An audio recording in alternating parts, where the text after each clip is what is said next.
All, since things are starting to pick back up again with some streaming and outdoor performances, we wanted to review how to make sure that your work goes on the BSR Vocal Music Calendar that lives both on our website and also goes out every Tuesday at noon in an email to vocal music lovers throughout New England. So there's a couple ways you can access the calendar and access the form to add to it. I think the easiest way is to start right here on our website.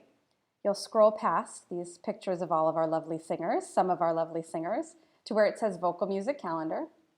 And you can click on that.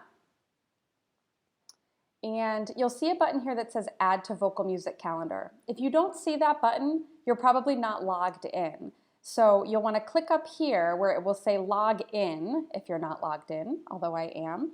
And that will take you to a page where you can either log in or you can create a free account. Now, creating this free account will allow you to go back and edit your material later on the dashboard.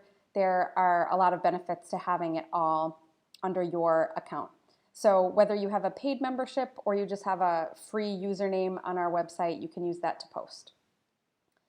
And then it will be posted to this page here where you see a few events coming up. So we click Add to Vocal Music Calendar. The first field here just asks for the title. That'll be what displays most prominently on all of the different pages it appears on, so you want to make sure that that's clear.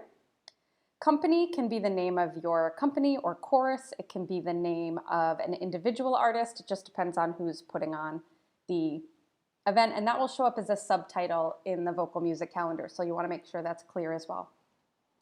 Choose from one of these event types. They're just radio buttons, so you'll just click whichever one fits what you're doing.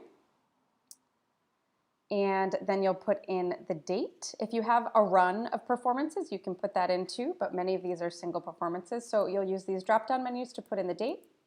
Then you'll put in the event time.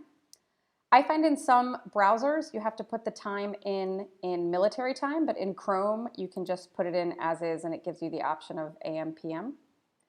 And then I think this event website field is going to be the most important one. So that's where you're going to put how people can find your streaming content, assuming that most of these are going to be streaming for the time being. It can be a link to your website that then links to your YouTube page. It could be a link to a Facebook event where you're going to go live, whatever you decide to do. There's an option for a contact, email, and a phone, a field where you can describe your event. And then for address, this is where you would have put your venue address if we were still doing many live performances. I encourage you to leave this entire thing blank. If you'd like to put your company name again, you can, but there's really no benefit to that, so you can leave this whole thing blank. Then you'll scroll down here. You'll only have the option to save as a draft. So you'll click the green save button, and saving it as a draft puts it in the queue for us to review, and we try to review postings within 24 hours, and then we publish them to the Vocal Music Calendar. Once they're posted, as I mentioned earlier, you'll be able to view them on your dashboard and make any edits. If you have more information or anything changes, you can add that there. So please reach out if you have any questions, and please make sure as time goes on and our performances start to increase that you are adding them to the Vocal Music Calendar on bostonsingersresource.org.